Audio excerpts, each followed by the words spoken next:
না গো, কত দাম খয়রার? খয়রা কত দাম? খয়রাগুলো 80 টাকা দেবো তাহলে হবে সব কটা তুলে এলো তাহলে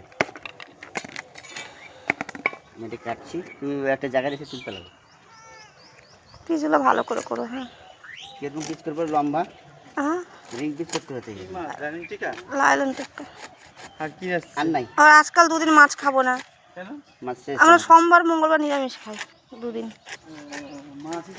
না শেষ মাছ শেষ হয়ে গেছে। এই তিনটাই ছিল তৃতীয় মাস আসছে তো আজকে টিকটি মাছ আজকে বড় মাছ নিয়ে এসছে। কে টিকটি মাছ ওর ব্যাপারে কুচি আছে? কুচি বলে যে আছে নিয়ে হ্যাঁ আসি হ্যাঁ নিয়ে এসে আমি পয়সা দিয়ে দেবো, রেখে দিও। যেতে আমি যেতে পারছি না। 50 টাকা দিয়েই নিয়ে গেছে আগে ছিল রাখো, আমি পরে যে নিয়ে আসবো। আমি কাজে যাবো, তাই যাবি কাজে যাবো, বাবা এসে নিয়ে আসবে যে।